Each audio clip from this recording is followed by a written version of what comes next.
Buen día chicos y chicas, en esta oportunidad vamos a hablar acerca de uno de los últimos temas que vamos a dar en este curso de enfermería en relación a lo que tiene que ver con las heridas y la cicatrización. También vamos a ver el proceso de cicatrización que tiene o está formado por tres fases: la fase inflamatoria, la proliferativa y la fase de maduración, cada una con su explicación correspondiente de forma breve.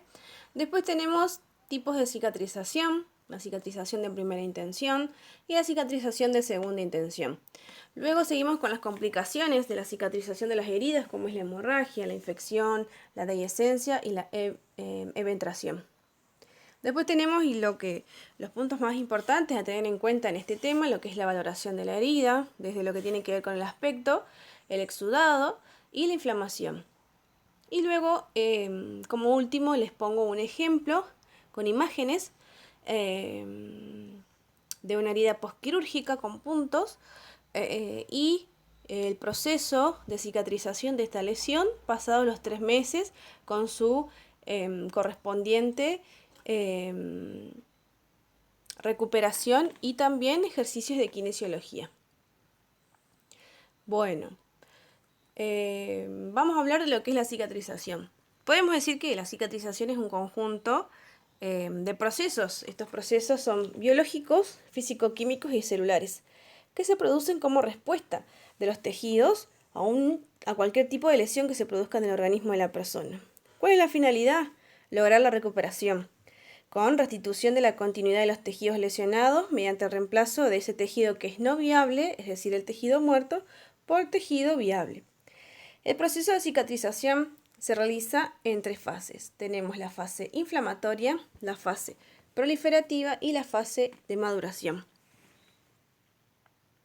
La fase inflamatoria, la duración aproximada es de unos 5 días, inicia desde el momento en que se produjo la lesión, en la que existe una vasoconstricción transitoria. ¿Qué hace referencia a esto? A que los vasos sanguíneos se constriñen por parte de pequeños músculos que se encuentran en sus paredes. Y a su vez, cuando estos vasos sanguíneos se constriñen, la circulación se torna más reducida, más lenta o se bloquea, junto con el depósito de un coágulo de fibrina y plaquetas que ayudan a controlar la hemorragia. Hablando de las plaquetas, podemos mencionar que la sangre, que es este líquido que circula por el torrente sanguíneo de una persona, está formado por 3 elementos formes: los glóbulos rojos, los glóbulos blancos y las plaquetas. En este caso hablamos de las plaquetas, que tienen la finalidad de la adhesión y agregación plaquetaria cuando se produce una lesión.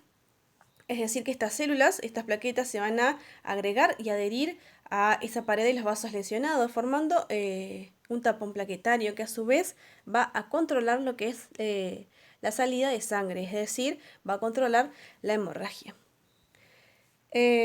Posteriormente entra en acción lo que tiene que ver con los anticuerpos, las proteínas plasmáticas, los leucocitos, que son los glóbulos blancos, y los eritrocitos, que son los glóbulos rojos, para infiltrar el área, y lo que va a dar origen a lo que es la presencia de edema, de rubor, de calor y de dolor en esa zona que se encuentra lesionada.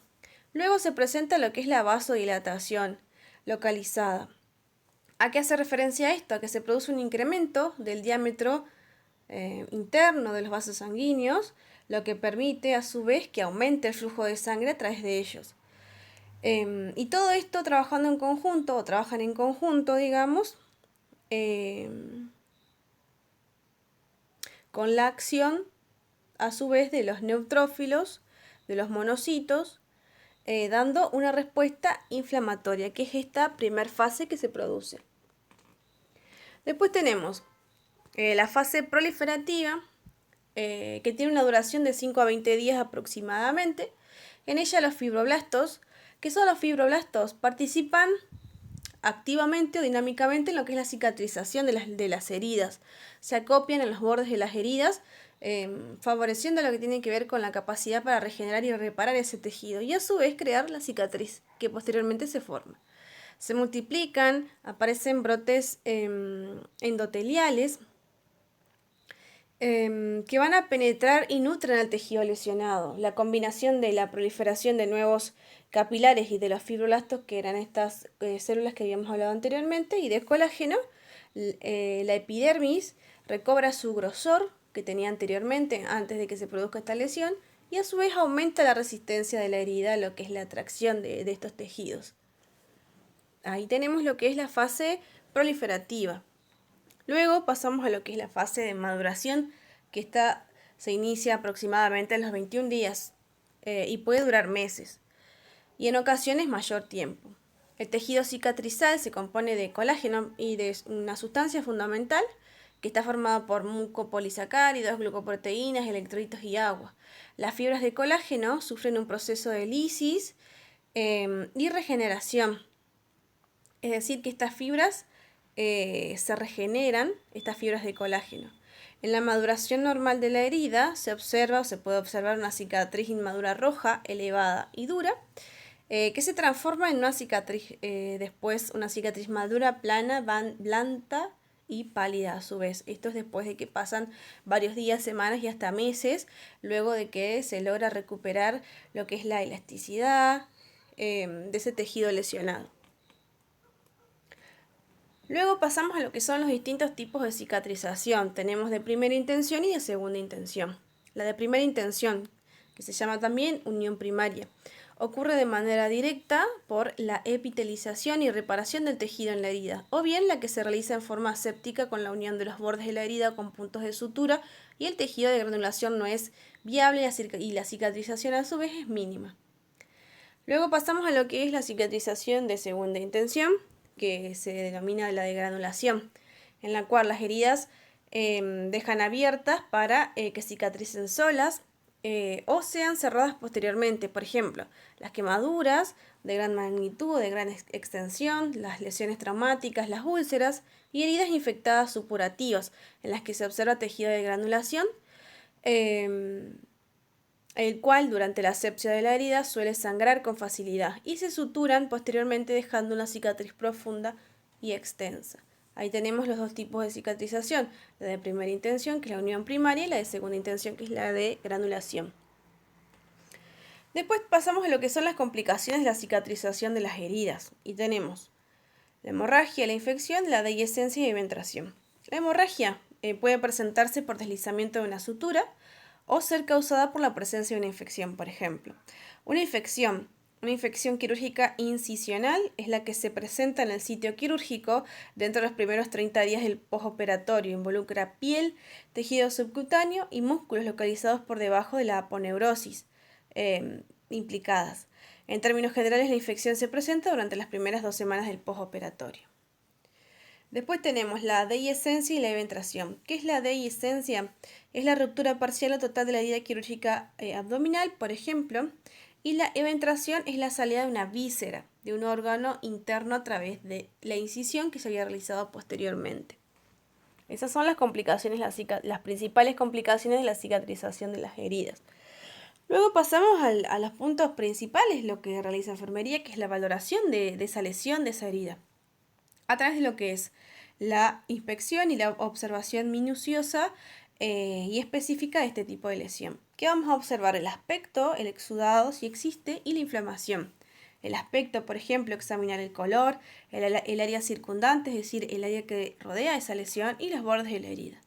El exudado, observar el sitio, color, consistencia, olor y grado de humedad del apósito. Y la inflamación, palpar los bordes de la herida para valorar si existe tensión o tirantes de los tejidos. Y a continuación vamos a ver un ejemplo de un adulto joven que sufrió un accidente en una moto. Esto fue aproximadamente en cercanías de las fiestas del año pasado, antes de Navidad. Y acá tenemos 2 imágenes. Un adulto que consiste en una herida postquirúrgica luego de haber tenido un accidente en moto. En el cual, bueno, tenemos una lesión, se puede ver puntos de sutura, son 9 en total. Estos son los primeros días luego de la operación. Él tuvo una fractura en cercanías de la articulación de la muñeca, por lo que se le colocó una placa y tornillos.